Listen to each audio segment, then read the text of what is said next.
Una noche lluviosa, Lucía solo quería un poco de comida. Entró a un restaurante de lujo y pidió las sobras del plato de un desconocido. Lo que recibió fue mucho más que eso. Fue el comienzo de una transformación increíble.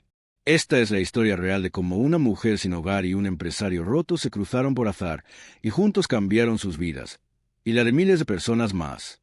Arquitectura, dignidad, segundas oportunidades y un amor que nació entre ruinas. Antes de empezar esta historia, asegúrate de suscribirte, activar la campana de notificaciones y darle me gusta para más. Que Dios te bendiga. El viento mordía las aceras de San Lázaro aquella noche, helado e implacable, como las miradas de los transeúntes que la esquivaban sin una palabra. Sus dedos, enrojecidos hasta el hueso, se aferraban al abrigo raído. Pero no era el frío ni la soledad lo que vaciaba el cuerpo. Era el hambre. Un hambre antigua, insistente, que devoraba lentamente tanto la carne como el orgullo. Frente a ella, al otro lado de los ventanales de un restaurante de lujo, las risas amortiguadas de los comensales rebotaban sobre las copas de champán. Los observaba como quien contempla una obra de teatro cuyo precio de entrada ha olvidado por completo. Pero esa noche, algo en su interior cambió.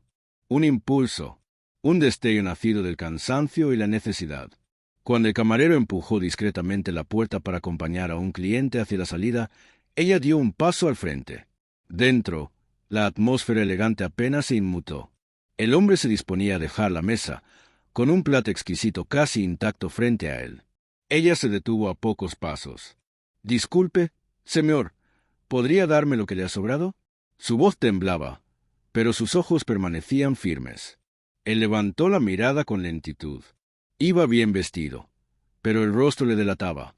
Arrugas de preocupación, mirada perdida, como si el banquete frente a él no pudiera saciar lo que realmente lo consumía. Estuvo a punto de desestimarla, de desviar la vista con el desdén automático de quien ya no espera nada de nadie. Pero en ese cruce de miradas, algo lo detuvo. No era una mendiga lo que tenía ante sí, ni una sombra más del paisaje urbano. Había en su expresión una dignidad serena, una firmeza en la derrota que le resultó extrañamente familiar. Como un reflejo de sí mismo, años atrás, cuando aún recordaba lo que era pelear por sobrevivir. «¿Cómo te llamas?», preguntó, sin saber por qué esas palabras le salían de la boca. El maitre, que ya se acercaba dispuesto a desalojarla, se quedó petrificado ante la actitud de aquel cliente tan ilustre. «Lucía, señor», respondió ella, erguida, tragándose la humillación como quien ya no tiene nada que perder. Y entonces, sin que nadie lo esperara, ni siquiera ella, él le ofreció una silla. «Siéntate, señorita Lucía. No vas a comer mis sobras. Te mereces algo mucho mejor», pidió el menú, con un gesto seco al camarero. Lucía vaciló, atrapada entre la desconfianza y el hambre que le encogía el alma. «No puedo aceptarlo, señor. No tengo cómo pagar». «Te invito yo», la interrumpió él. «Me llamo Gabriel Estrada». Ella lo miró, entre incrédula y desconcertada. Ese nombre le sonaba incluso en su mundo de cartones y noches a la intemperie. ¿Qué quería de ella un magnate al borde del colapso? La sospecha brilló en su mirada, pero también la posibilidad, tenue y peligrosa, de que aquella noche, por una vez, la vida decidiera no escupirle en la cara. Y en ese instante, sin saberlo aún, se encendió la chispa de algo que cambiaría el destino de ambos. Lucía se sentó, rígida como una estatua. No sabía bien si lo hacía por cortesía, por desesperación o por el calor que emanaba de esa silla mullida que contrastaba tanto con el frío de la acera. El maitre se retiró en silencio, aún confundido, mientras Gabriel hojeaba el menú sin realmente mirarlo. «Pide lo que quieras», dijo sin levantar la vista. Lucía lo observó con cautela. Había algo en su voz que no encajaba con la seguridad habitual de los ricos. Sonaba cansado, como si aquel ofrecimiento no fuera un acto de caridad, sino de necesidad. «¿Por qué hace esto?», preguntó ella finalmente, con la voz apenas audible, pero firme. Gabriel levantó la vista. En sus ojos oscuros había un cansancio antiguo, no de los que viene del trabajo físico, sino de aquellos que desgastan el alma. «Tal vez porque tú me has recordado a alguien que fui, antes de todo esto. O tal vez porque estoy harto de fingir que nada me importa». Lucía bajó la mirada, más incómoda por esa sinceridad que por su propia situación.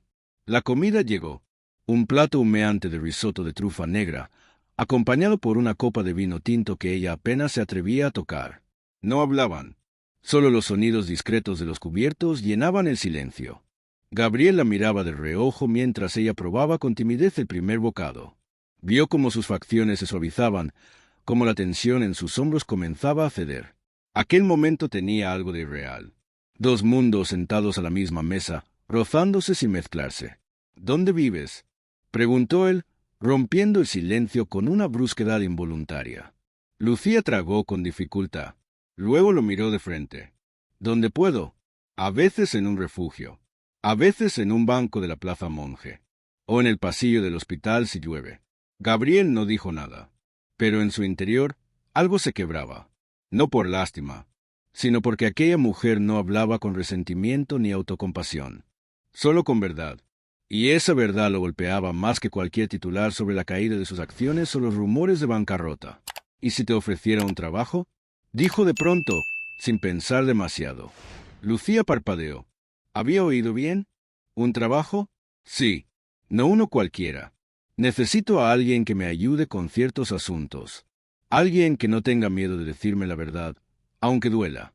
Alguien que vea lo que yo ya no puedo ver. Ella soltó una risa breve, seca. Señor Estrada, no tengo un currículum que le interese. No terminé la carrera. Dejé arquitectura cuando mi madre enfermó. Luego llegaron las deudas, la pérdida del empleo, del piso. Y después de eso, ya no importaba mucho si sabía diseñar o no. Gabriel ladeó la cabeza. Parecía meditar algo, como si su propia propuesta le sorprendiera. Precisamente por eso. Porque tú sabes lo que significa perderlo todo. Y aún así estás aquí, con la cabeza en alto. Eso vale más que cualquier diploma. Lucía lo miró largo rato, buscando la trampa detrás de aquellas palabras. Pero no la encontró. Está bien, dijo al fin, con una mezcla de valor y escepticismo. Acepto, pero con una condición. Gabriel arqueó una ceja. Que no me trate como una deuda que quiere saldar, ni como una causa perdida que busca redención. El empresario sonrió por primera vez aquella noche. Una sonrisa breve, torcida, pero auténtica. Trato hecho. Y en algún rincón del restaurante, mientras los camareros fingían no escuchar, el destino aplaudía en silencio. Porque esa noche, entre una copa de vino y una pregunta imposible, acababa de nacer algo que ninguno de los dos sabía nombrar todavía. La mañana siguiente amaneció gris, con una llovizna fina que empapaba las calles sin hacer ruido. Lucía llegó puntual, tal como le había prometido, con el mismo abrigo gastado de la noche anterior y una mochila colgada al hombro que apenas pesaba. Llevaba lo único que le quedaba. Los empleados de la torre de oficinas de Estrada Corp la miraban de reojo, algunos con desdén mal disimulado, otros con simple curiosidad. Pero ella caminó erguida, repitiéndose que había cruzado umbrales mucho más duros que ese. En el último piso, una secretaria de voz monótona le indicó el despacho de Gabriel. Cuando la puerta se abrió, él ya la esperaba. Sobre una silla cercana, varios sobres de tiendas exclusivas, discretos pero claramente costosos. «Buenos días», saludó él, con naturalidad, como si no fuera extraño recibir a una mujer sin techo en su despacho de ejecutivo. «Buenos días», respondió ella, midiendo cada palabra. Gabriel señaló los sobres. «Son para ti. Ropa, zapatos, lo necesario para que no te miren como te han mirado hoy». Lucía no se movió. «¿Y si no quiero que me vistan como alguien que no soy? No te pido que seas otra. Pero si vas a trabajar aquí, quiero que te vean por lo que vales, no por lo que llevas puesto. Y a veces, por desgracia, la ropa habla antes que las personas». Hubo un silencio. Luego, sin decir nada, Lucía tomó los sobres y se dirigió al baño contiguo. La ducha, tibia y abundante, le pareció un lujo obsceno. Mientras el agua le corría por el cuerpo, sentía cómo, poco a poco, algo en ella se deshacía. No la suciedad, sino la desconfianza. Al salir, llevaba un conjunto sencillo, pantalón de tela oscuro, camisa blanca y el pelo recogido en una coleta improvisada. Cuando se miró al espejo, se sorprendió de sí misma. No era otra, era la misma, pero visible. Gabriela recibió con una expresión que no dijo nada, pero que lo dijo todo. «Ahora sí», dijo simplemente, señalando un fajo de carpetas sobre la mesa. Aquí empieza tu trabajo. Lucía se sentó. No pidió explicaciones. Abrió la primera carpeta y comenzó a leer. Eran planos, croquis, un proyecto arquitectónico titulado Residencial Boreal, destinado a las afueras de Valencia. Algo no cuadraba. ¿Puedo hablar con franqueza?, preguntó, sin apartar la vista del papel. Es exactamente lo que quiero que hagas. Ella asintió y trazó con el dedo una línea sobre el plano. Esta plaza interior será un túnel de viento en invierno. Las torres crean un embudo que acelera las corrientes. Será inutilizable buena parte del año. Gabriel sonrió apenas. Eso mismo dijeron los técnicos que vinieron después. Pero tardaron 3 semanas en verlo. Tú lo hiciste en 3 minutos. Lucía volvió al plano. Además, el sol apenas alcanzará los apartamentos orientados al norte. Van a dispararse los costes de calefacción. Gabriel la observaba con la concentración de quien asiste a un descubrimiento. No eran solo los datos. Era la pasión con la que ella hablaba. El modo en que sus dedos se movían sobre los planos como si estuvieran dibujando futuros. ¿Qué propones?, preguntó. Lucía levantó la mirada, con una chispa que no se le había visto antes. Girar el conjunto 15 grados. Abrir la plaza. Incorporar un sistema de sombreado vegetal. Y si me permite, eliminar esta torre, dijo señalando una estructura innecesaria. No hace falta para el equilibrio del diseño y rompe la armonía del conjunto. Gabriel no dijo nada. Marcó un número en su móvil. Jaime, detén todo lo del proyecto Boreal. Sí, todo. Tenemos una nueva perspectiva. Lucía lo miró con sorpresa. Él colgó, se recostó en su sillón y dijo, «Bienvenida al equipo».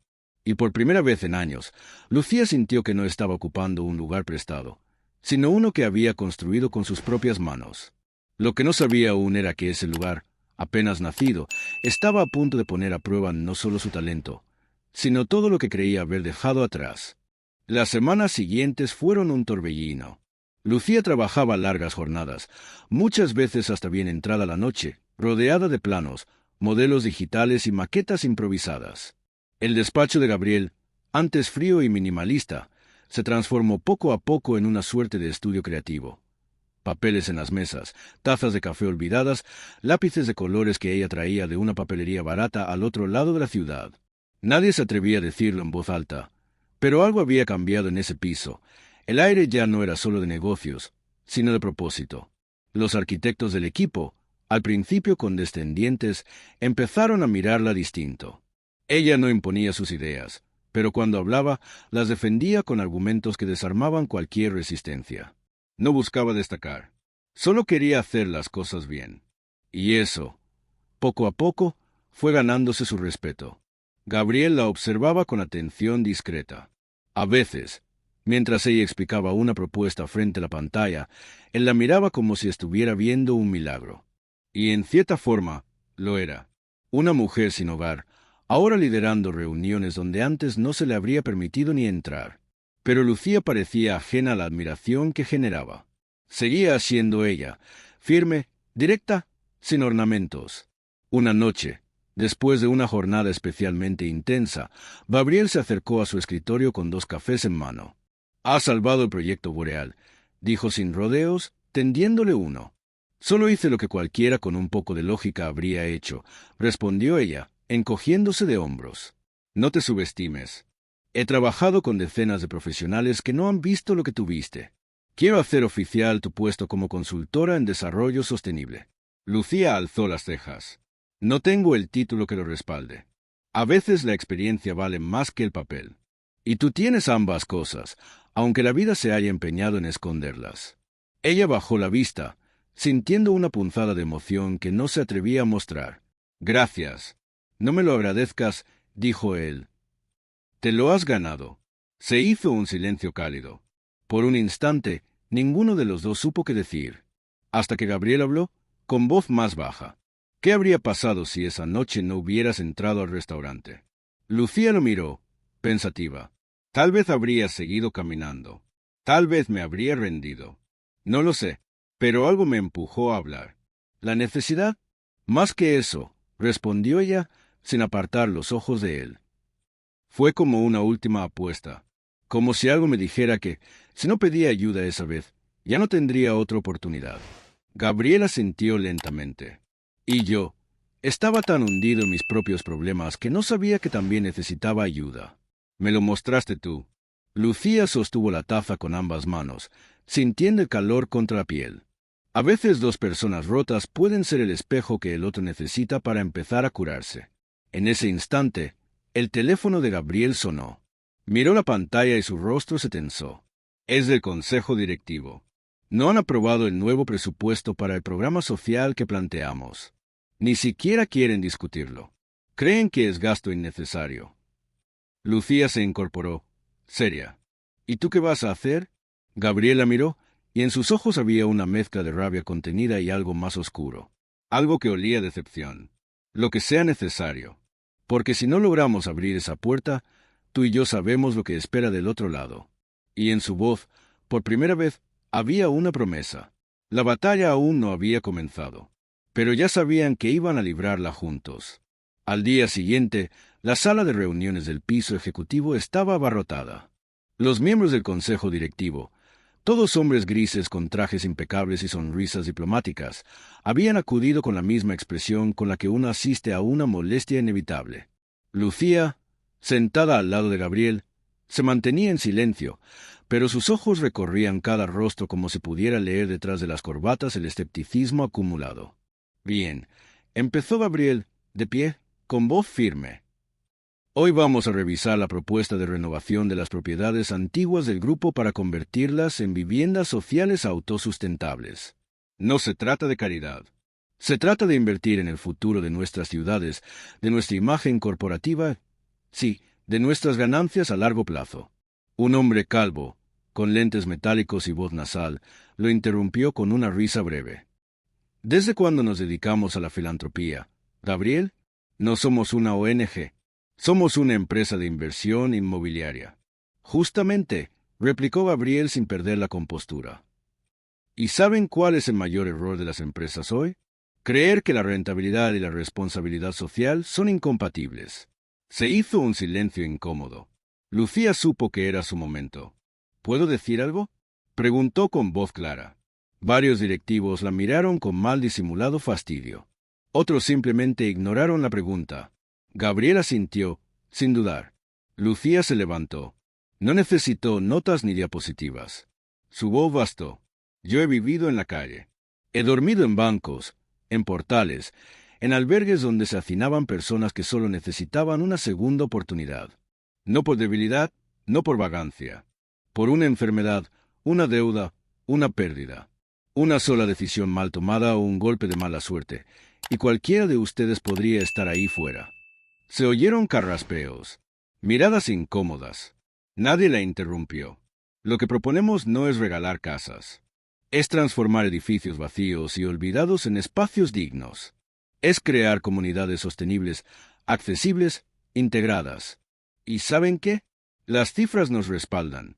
Menores costos de mantenimiento, subvenciones estatales por responsabilidad social y un prestigio de marca que no se puede comprar con publicidad. Uno de los ejecutivos, más joven, la observó con expresión atenta. ¿Y quién va a diseñar todo eso? ¿Tú? Lucía lo miró a los ojos. Sí, yo. Y un equipo de arquitectos, urbanistas y técnicos que creen, como yo, que los espacios definen las personas. Y que las personas merecen espacios que no les recuerden que han sido olvidadas. Hubo un silencio largo. Luego, el mismo hombre que se había reído al inicio se inclinó hacia el micrófono. Quiero ver números, planos, costos y una proyección a 3 años. Gabriel sonrió. Te los tendrás mañana.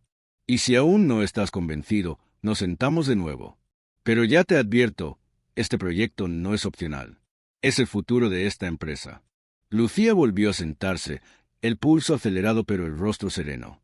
Gabriel le pasó una hoja de papel con algo escrito en letra rápida. Ella la leyó y tuvo que morderse el labio para contener la sonrisa. Gracias por haber hablado cuando yo ya no podía convencerlos. Cuando la reunión terminó, varios miembros del consejo se acercaron a Gabriel, curiosos por conocer más. Otros, en cambio, se alejaron murmurando. Lucía recogió sus cosas con calma, lista para irse, cuando Gabriel se acercó. ¿Quieres caminar un rato? Preguntó. ¿Ahora? Sí. Necesito respirar. Y hablarte de algo que no puedo decir aquí. Salieron juntos a las calles de la ciudad, donde las luces comenzaban a encenderse con la llegada de la tarde. Caminaron en silencio hasta llegar a un pequeño puente sobre el canal. Gabriel se apoyó en la barandilla, mirando el agua. He vendido 2 propiedades. Oficinas vacías en Marsella. Con eso tenemos el primer fondo para iniciar el proyecto. Lucía lo miró, sorprendida. ¿Sin esperar la aprobación? No necesitamos su permiso para empezar con lo que sí está en nuestras manos.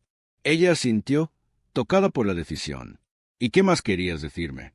Gabriel dudó un momento. Luego sacó un cuaderno pequeño del bolsillo interior de su abrigo. Era un cuaderno viejo, de tapas negras, con las esquinas gastadas. Es mi diario. Lo comencé la noche en que te conocí. ¿Quieres leerlo? Lucía lo tomó con delicadeza, sin abrirlo. ¿Estás seguro? Más que nunca.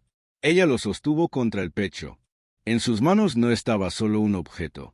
Era un hilo invisible que los unía, página por página, desde aquel primer encuentro improbable. Y aunque no había leído ni una línea, ya sabía que dentro de ese cuaderno se escondía algo que podía cambiarlo todo. Lucía no abrió el cuaderno aquella noche. Lo llevó consigo como si fuera frágil, como si las palabras escritas dentro pudieran deshacerse si las leía con demasiada prisa. Lo dejó sobre la mesilla del pequeño apartamento que Gabriel había puesto a su disposición, provisional hasta que decidas dónde quieres estar. Le había dicho, y pasó varios minutos mirándolo desde la cama, como si temiera que, al abrirlo, algo dentro de ella también se abriera. Al amanecer, cuando la ciudad aún dormitaba entre farolas anaranjadas y pasos apresurados de panaderos, lo tomó entre las manos y lo abrió por la primera página. 15 de diciembre. Esta noche alguien llamó a mi alma sin saberlo. Una desconocida, vestida de sombras y de hambre, me miró con los ojos más vivos que he visto en años. Me pidió mis restos, y sin saber por qué, le ofrecí mi mesa. Lucía tragó saliva. Pasó la hoja. No sé si fue piedad, espejo o redención. Solo sé que, por primera vez en meses, sentí que alguien me veía. Página tras página, el diario desvelaba a un Gabriel que nadie conocía. Vulnerable, perdido, luchando contra sus propios fantasmas. La presión de los accionistas, la herida aún fresca de un matrimonio derrumbado, la sensación constante de estar rodeado de gente pero esencialmente solo. Y en cada anotación, un hilo invisible trazaba la evolución de un sentimiento que crecía en silencio, entre reuniones, silencios compartidos y miradas que no se atrevía a sostener por mucho tiempo. Ella no lo sabe, pero ha cambiado mi forma de respirar. Lucía cerró el cuaderno, las manos temblorosas, los ojos húmedos. Lo abrazó contra su pecho como si fuera un corazón ajeno latiendo entre sus brazos. No podía negar lo que sentía, pero tampoco podía permitirse confundirse. ¿Era amor? ¿Era gratitud? ¿Era simplemente el vértigo de haber sido vista por primera vez, después de tanto tiempo siendo invisible? Fue al trabajo sin mencionarle nada a Gabriel. Él la miró con la misma cordialidad atenta de siempre, aunque sus ojos parecían buscar una señal. Ella no se la dio. Ese día, trabajaron codo a codo en los planos de una antigua estación de tren que sería reconvertida en viviendas ecológicas. Los residentes serían mujeres con hijos que habían escapado de entornos violentos. Lucía diseñaba espacios con patios interiores, juegos de luces naturales, pequeños rincones de intimidad. Quería que esas mujeres sintieran, al abrir la puerta, que ese lugar no era solo un refugio. Era un renacer. No es solo arquitectura, ¿verdad?, dijo Gabriel en un momento de pausa, mientras ella revisaba unas maquetas. No, es reconstrucción. Pero no de ladrillos, respondió sin mirarlo. Es reconstrucción de dignidad. Gabriel la observó, callado. No dijo nada más. Esa noche, cuando Lucía llegó a casa, encontró un sobre bajo la puerta. No tenía remitente, pero reconoció la caligrafía de inmediato. Dentro, una nota escueta. Si no puedes responder aún, no importa. Solo quería que supieras que sigo aquí, esperando, sin pedir, sintiéndote, sin presionar. Lucía cerró los ojos, sintiendo como esa frase le nacía en el pecho y le dolía los bordes. No estaba lista, pero sabía que pronto lo estaría. Y justo en ese momento, sonó su móvil. Era Gabriel. Tienes que venir. Ahora, ¿Qué ha pasado? Han tomado una decisión en el consejo. Algo grave. El corazón le dio un vuelco. Cogió su abrigo sin pensarlo. Algo, en la voz de Gabriel, le hizo entender que lo que venía podía cambiarlo todo o derrumbarlo. Lucía llegó al edificio en menos de 20 minutos. Subió las escaleras sin esperar el ascensor, como se presentía que cada segundo contaba. Cuando empujó la puerta del despacho de Gabriel, lo encontró de pie junto a la ventana, de espaldas, con el móvil aún en la mano. ¿Qué ocurrió? Él se giró. Tenía el rostro tenso, la mandíbula apretada. Han bloqueado los fondos. Congelaron la cuenta destinada al proyecto de reconversión urbana. Dicen que no es prioritario, que genera ruido innecesario entre los inversores tradicionales. Lucía se acercó, incrédula. Pero el consejo había aprobado el plan. El primer edificio ya está en obra. Han recibido presiones. Algunos socios extranjeros no quieren verse involucrados en temas sociales delicados. Prefieren los proyectos más seguros, más fríos, más rentables a corto plazo. ¿Y qué harás?, preguntó ella, sin alzar la voz. Gabriel dejó el móvil sobre el escritorio con un golpe sordo. Lo que tenga que hacer. Pero no puedo hacerlo solo. Lucía lo miró fijamente. En sus ojos había rabia. Sí, pero también una calma extraña, como si una decisión se estuviera fraguando desde hacía días. Entonces no lo haga solo. Fue hasta su mochila, sacó una carpeta gastada y la colocó sobre la mesa. Gabriel la abrió.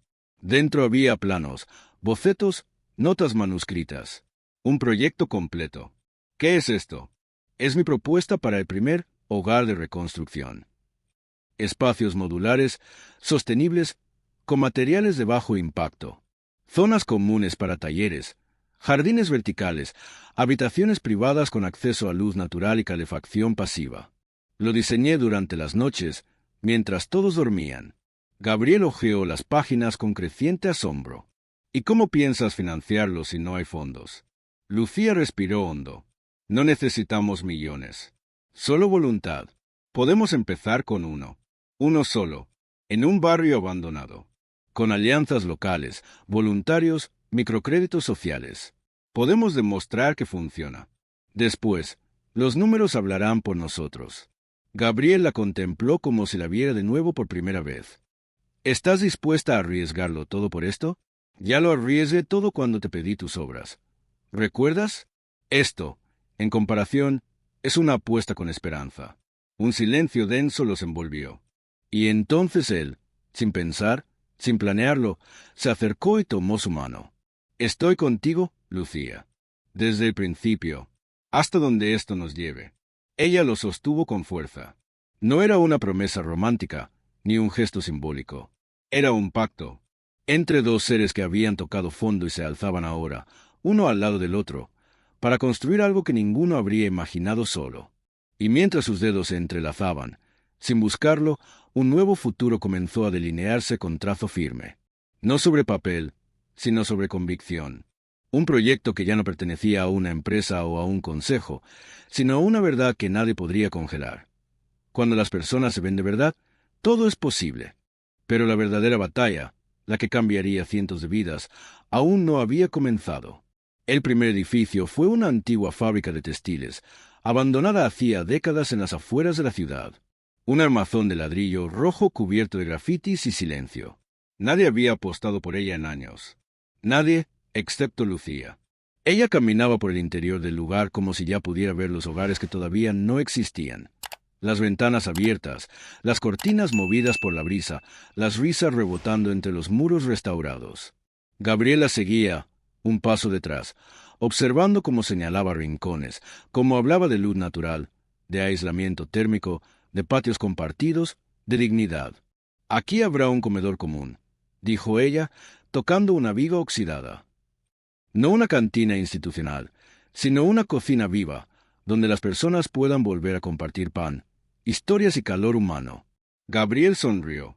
Cada palabra suya tenía una forma precisa, como si construyera ya con el lenguaje lo que pronto sería de concreto y madera. El proyecto fue rebautizado como Casa Semilla. Empezaron con fondos propios. Gabriel vendió uno de sus coches de colección y Lucía gestionó una campaña de micromecenazgo que, para sorpresa de todos, se volvió viral. La historia de la arquitecta sin techo y del empresario en ruinas que construían hogares desde las cenizas capturó la atención del público. Medios locales, luego nacionales, después internacionales. Periodistas, activistas, voluntarios. Todos querían saber quiénes eran esas dos figuras que, sin pedir permiso, estaban redibujando el mapa de lo posible. Pero con la atención vino también la resistencia. Una mañana, Lucía encontró la fachada del edificio pintada con una frase en letras negras. Los pobres no son inversión. Gabriel llegó pocos minutos después. Se detuvo frente al muro. Leyó la frase en silencio. Luego giró hacia Lucía, esperando su reacción. Ella sacó un rotulador de su mochila. Se acercó al grafiti, respiró hondo y debajo de aquella sentencia escribió, con letra firme: No, son el comienzo. Gabriel no pudo evitar sonreír. No porque la situación fuera sencilla, sabían que no lo sería, sino porque había en Lucía una fuerza que no se doblegaba ante la mezquindad. Casa Semilla fue inaugurada en abril. 7 unidades habitacionales, un jardín vertical, una cocina comunitaria, una sala de talleres y un rincón de lectura con libros donados por editoriales independientes. Los primeros residentes fueron 5 madres solteras, un exmilitar con trastorno de estrés postraumático y una pareja de ancianos desalojados tras una hipoteca impagada. Cada uno con una historia que no cabía en un titular, pero que Lucía escuchó como si fuera la única. La tarde de la inauguración, Gabriel subió al pequeño estrado improvisado en medio del patio interior. Lucía lo observaba desde una de las bancas de madera que ella misma había diseñado. Este edificio, dijo Gabriel ante las cámaras, los vecinos, los funcionarios curiosos, no es solo una construcción. Es una idea que encontró manos. Es una deuda saldada con las historias que no suelen llegar al centro del poder. Y si están aquí hoy es porque han creído, como nosotros, que el valor de una vida no se mide en acciones bursátiles, sino en oportunidades restauradas. Hubo aplausos, largos, sinceros, y al final, cuando todos se dispersaron, Gabriel se acercó a Lucía. Ella lo miró, serena. «Ha sido un buen día», dijo ella. «El primero de muchos», respondió él. «Pero te confieso algo. Esto ya no me basta».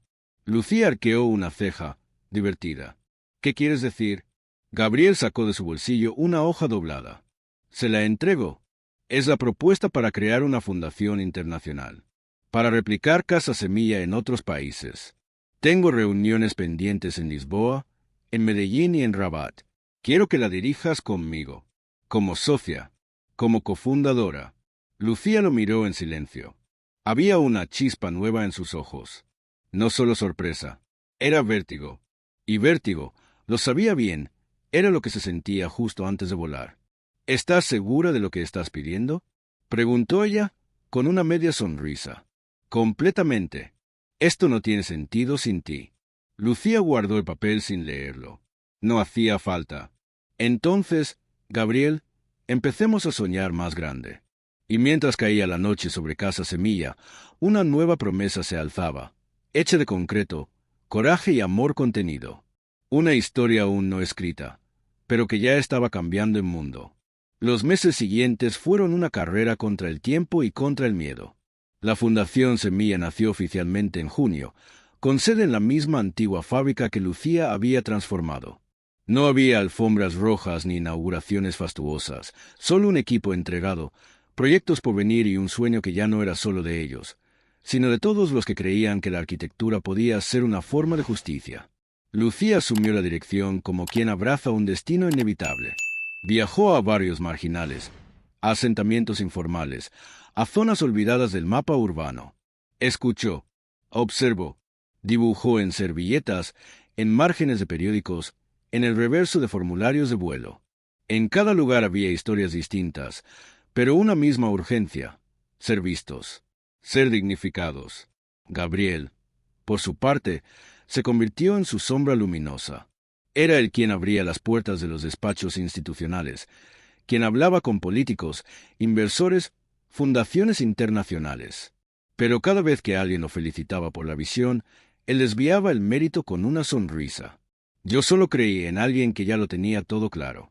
Y era verdad. Lucía no hablaba mucho en los eventos públicos. Prefería mostrar los planos, las cifras de impacto, las fotos de los edificios terminados. Pero cuando lo hacía, cuando tomaba el micrófono, algo se encendía en las alas. Porque no hablaba de estadísticas. Hablaba de la vez que compartió una manta con una desconocida en la estación, de cómo cada columna que dibujaba tenía el peso de una vida real. Y entonces, el silencio en la sala se volvía respeto. En octubre, su historia llegó a las Naciones Unidas. Fue invitada a una conferencia sobre urbanismo inclusivo en Nueva York. Gabriel la acompañó, aunque insistió en quedarse entre el público. Ella subió sola al escenario, con un vestido sencillo, la voz firme. No venimos del vacío. Nadie duerme en la calle por elección. Venimos de hogares rotos, de políticas rotas, de sistemas que prefieren tapar la pobreza en vez de transformarla. Y sin embargo, aquí estamos. Porque alguien confió. Porque alguien escuchó. Porque, a veces, basta con que una sola persona vea tu valor para que tú también empieces a verlo. Al final, no hubo ovación. Hubo silencio. De ese que solo ocurre cuando las palabras golpean en el centro exacto. Esa noche, mientras caminaban juntos por Central Park, Gabriela detuvo junto a un pequeño puente. Sacó un cuaderno de su abrigo.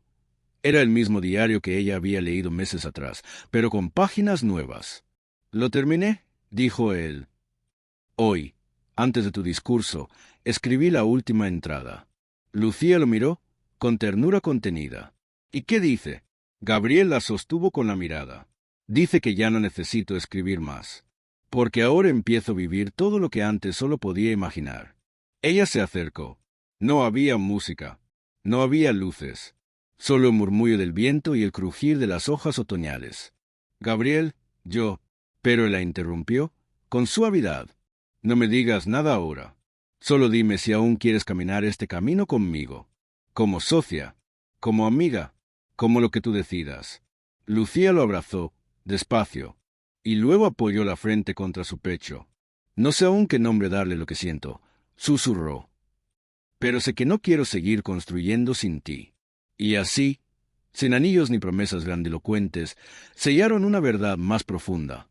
Eran, el uno para el otro, cimiento y refugio. Fundación Semilla creció. Llegó a 5 países en 2 años. Las casas semillas se multiplicaron, adaptadas a climas, culturas y comunidades distintas, pero todas con el mismo principio, devolver dignidad donde solo había ruinas. Y entonces, un día, la vida les entregó algo más. Una trabajadora social llamó desde el sur de Francia. Había una niña, recién nacida, cuya madre, una joven sin hogar, había fallecido durante el parto. Nadie la reclamaba, pero entre sus escasas pertenencias había una hoja arrugada con un recorte de periódico, la foto de Lucía frente a la primera casa semilla. «¿La conocía?», preguntó la mujer. Lucía negó con la cabeza, pero algo en ese gesto, en ese acto último de esperanza, la conmovió hasta los huesos. «La llamaremos Elise», dijo, y así fue. Elise creció entre planos y ladrillos, entre voces de agradecimiento y sueños cumplidos. Creció sabiendo que había nacido del abandono, sí, pero también del amor más inesperado. Lucía y Gabriel no eran perfectos, no eran héroes. Eran personas que un día se habían visto en la ruina y decidieron, en lugar de derrumbarse, ser cimientos el uno del otro. 5 años después de aquella noche helada en que Lucía pidió los restos de un plato, volvieron al restaurante donde todo comenzó. Sentados en la misma mesa, con Elise dormida en brazos de Gabriel, brindaron en silencio. «¿Quién lo hubiera dicho?», murmuró ella. «Quizá nadie», respondió él. «Pero tú lo soñaste antes que todos». Lucía sonrió. Miró por la ventana. París seguía allí, igual de fría, igual de luminosa. Pero ahora, para ella, ya no era la ciudad que te empujaba al vacío.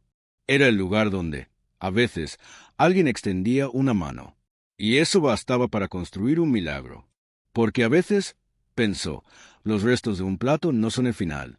Son solo el primer ladrillo.